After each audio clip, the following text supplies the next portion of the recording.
तो सरस्वती का लगाओ ना फिर। सावित्रीबाई फुले है विद्या की देवी। साइंस के इस युग में अगर आज भी लोग अंधविश्वास और काल्पनिक देवी देवताओं को पूजने के लिए शिक्षक को मजबूर करते हों तो समझ जाइए अभी भी गांव देहात में शिक्षा का कितना अभाव है। नमस्कार, मैं राहुल नागपाल और आप देख रहे हैं हमारा यूट्यूब चैनल बोल 85।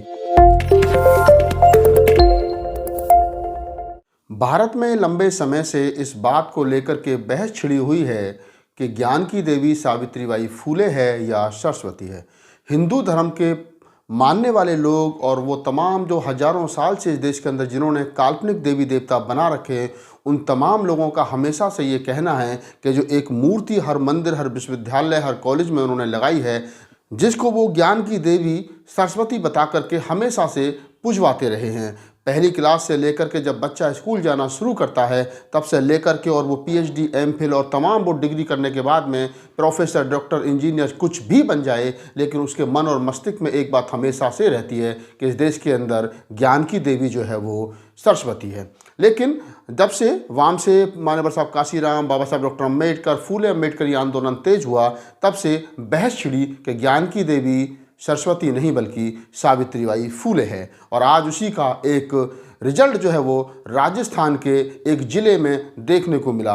वाकया है 26 जनवरी को जब गणतंत्र दिवस मनाया जा रहा था तो उसी समय राजस्थान के बर्रा ज़िले में कार्यरत एक महिला शिक्षिका, जो आपको मैं भी एक वीडियो दिखाऊंगा, आप देखेंगे उसमें कि वो महिला शिक्षिका अपने बच्चों को, जो जहां 26 जनवरी का पर्व मनाया जा रहा था, जब वहाँ पर मंच सजाया गया तो मंच पर महात्मा गांधी की, बाबा साहब डॉक्टर अम्बेडकर की और सावित्रीबाई फूले की फ़ोटो लगाई गई और वो महिला बच्चों को बता रही थी कि ये ज्ञान की देवी सावित्रीबाई फूले है। तभी कुछ गांव के दबंग लोग आए और उन्होंने बहस करनी शुरू कर दी कि आप सरस्वती की मूर्ति लगाइए, सरस्वती की फ़ोटो लगाइए। और आप देखिए कि ये अकेली दलित शिक्षिका जिसने वाइट कलर की साड़ी पहनी है और साड़ी के बॉर्डर पर पंचशील का झंडा लगा हुआ है, किस प्रकार से उनसे भिड़ गई।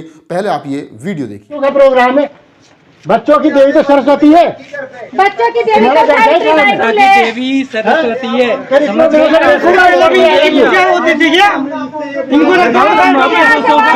यहाँ से वहाँ चलो, परसों की मना क्या पढ़ गए, मास्टर बन गए।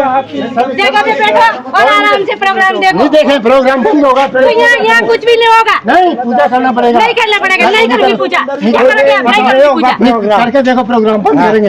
ये दादागिरी चल रही है। दादागिरी है। बुला लो पत्रकार को, बुला लो पत्रकार को, बुला लो। ये मेरे ऊपर दादागिरी है क्या? सरस्वती की पूजा करो, कोई दिक्कत नहीं, करो। फिर परंपरा याद नहीं है तुम्हें? आपको परंपरा याद नहीं है? हिंदू हिंदू से क्या मतलब है? हिंदुस्तान में रहे, हिंदू परंपरा पता नहीं है तुम्हें? सरस्वती का लगाओ ना फिर।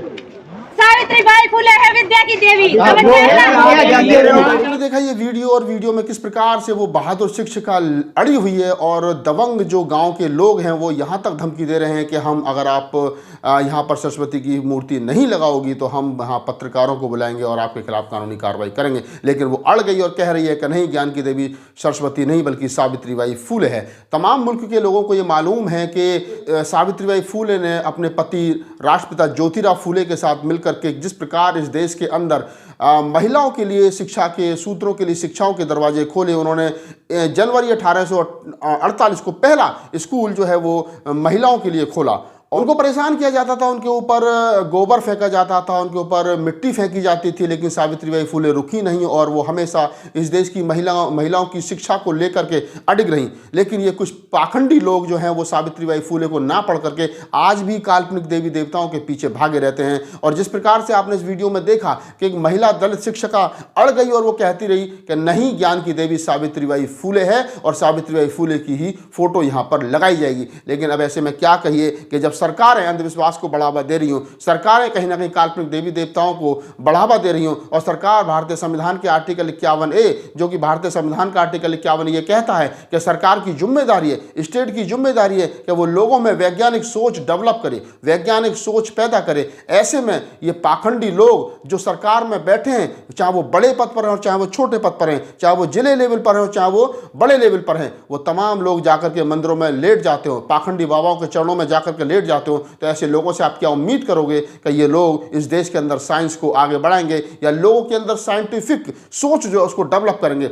आज आप देखेंगे कि कम से कम फूले अंबेडकर आंदोलन का इतना तो भय हुआ है कि जो 1950 के बाद में, 1960 के बाद में, 1970 के बाद में और मैं कहूं कि मान्यवर साहब काशीराम के, बामसेब के, कैडर के बाद में जो लोग नई पीढ़ी के शिक्षक के रूप में या अन्य किसी पदों पर पहुंचे, उनमें आज इतनी हिम्मत तो आई है कि उन्होंने जहां वो कार्यरत हुए, चाहे वो स्कूल में हुए, चाहे अन्य कहीं पर हुए, उन्होंने ज्ञान की देवी सरस्वती को नकार दिया है। और अब आप देखेंगे कि जिस प्रकार से दलित महिला शिक्षिका वहां अड़ गई और उसने कहा कि नहीं, सावित्रीबाई फूले ही ज्ञान की देवी है। उसी ने पहला स्कूल खोला था महिलाओं को शिक्षा के लिए, और कोई स्कूल किसी ने नहीं खोला, और उसने सावित्रीबाई फूले को स्थापित किया और सरस्वती पर अन्य सवाल खड़े किए गए। और उसने कहा कि सरस्वती जो है वो कोई ज्ञान की देवी नहीं है, सरस्वती को बेवजह इस देश के अंदर पूजा जा रहा है। इस वीडियो में तमाम चीजें आप देखेंगे कि किस प्रकार से इस एक महिला ने साहस दिखाया, और साहस दिखाने के बाद में तमाम गांव के दबंगों से भिड़ गई, और भिड़ने के बाद में वहां पर उसने ज्ञान की देवी माता सावित्रीबाई फूले की मूर्ति लगाई, फोटो लगाई, चित्र लगाया, और उसके बाद में उसने गणतंत्र दिवस का प्रोग्राम वहां पर मनाया। आप इस बात को समझिए कि वर्तमान समय में जब इस देश को एक रंग में रंगने की कोशिश की जा रही हो, जब इस देश को हिंदू राष्ट्र बनाने की कोशिश की जा रही हो, जब इस देश को एक धर्म का बनाने की कोशिश की जा रही हो, उस समय पर इस देश के अंदर फूले अंबेडकर आंदोलन को चलाना या भारत के संविधान we the people of India, हम भारत के लोग, इस बात को स्थापित करना कितना कठिन है। आप साइंटिफिक रीजन गिनवाइए, लेकिन लोग हैं कि वो अभी भी अंधविश्वास और पाखंड से बाहर नहीं आ रहे हैं। अक्सर लोग कहते हैं कि अगर ज्ञान की देवी सरस्वती थी तो भारत में सरस्वती पैदा हुई, तो भारत में सबसे ज्यादा मूर्ख क्यों पैदा हुई है? ज्ञानी चाइना, जापान, इटली, अन्य ऑस्ट्रेलिया और अमेरिका के लोग क्यों हुए? अगर लक्ष्मी जो है वो धन की देवी है, तो अमीर दूसरे देश के हो गए, भारत गरीब क्यों रहा? अगर हनुमान बहुत ज्यादा बलशाली थे, तो ओलंपिक में फिर सारे गोल्ड मेडल चाइना और जापान और अन्य देश क्यों ले जाते हैं, भारत के लोगों को क्यों नहीं मिलते? ये सवाल है, क्योंकि सच्चाई की बात यह है, पेरियार साहब का कथन, पेरियार साहब के वो 15 सवाल, बाबा साहब डॉक्टर अम्बेडकर की वो 22 प्रतिज्ञाएं, और भारतीय संविधान में समता मूलक समाज की स्थापना की बात लिखने वाले डॉक्टर अम्बेडकर और तमाम वो बहुजन महापुरुष जिन्होंने हमेशा से इन भगवानों को नकार दिया, लताड़ दिया और कहीं ना कहीं भगा दिया, और ये इंसान के मन मस्तिष्क से हमेशा डर निकालने की कोशिश की। आज ये वीडियो 6.5 मिनट का सोशल मीडिया पर बहुत ज़्यादा वायरल हो रहा है। मैंने भी इस पर ये वीडियो सिर्फ इसलिए बनाया ताकि आप लोगों को ये पता चल सके कि वैज्ञानिक युग में किस प्रकार से कितना खतरनाक ये पाखंडवाद है कि वैज्ञानिक युग में भी आज फूले अंबेडकर आंदोलन को वैज्ञानिक सोच के साथ आगे बढ़ते हुए ऐसे पाखंडियों से कहीं ना कहीं भिड़ना पड़ता है। वो चाहे ये महिला शिक्षिका हो, चाहे और लोग हों, जो रोज़ इन पाखंडियों से दो हाथ होते हैं, रोज़ इन ध्रुतों से दो हाथ होते हैं। तो मैं इस महिला शिक्षिका को सलाम करता हूँ, प्रणाम करता हूँ, और मैं कोशिश कर रहा हूँ सोशल मीडिया पर इनका नाम और उनका एड्रेस अगर मिल जाए तो इनसे संपर्क साधा जाए और उनको शाबाशी दी जाए। अगर आपके पास, किसी के पास इस वीडियो के माध्यम से इनका कोई एड्रेस, कोई प्रूफ, कोई मोबाइल नंबर अगर आपको मिले तो हमें कमेंट्स बॉक्स में भेजिए, और अगर हो सके तो हमें व्हाट्सअप कीजिए जो नीचे नंबर दिया गया है, हो सके तो हमें मेल कीजिए rahulnagpalofficial@gmail.com पर। ऐसी बहादुर महिला शिक्षिका को कम से कम एक सलूट तो बनता है। इस पूरी बातचीत के बारे में आपकी क्या प्रतिक्रिया हमें कॉमेंट्स बॉक्स में बताइए, लिखिए, कॉमेंट्स करिए, और इस बहादुर बेटी को, इस बहादुर महिला शिक्षिका को सलूट करिए, जय भीम करिए, नमो बुद्धाय करिए, और इसके हौसले को, इसकी हौसला अफजाई करिए। धन्यवाद।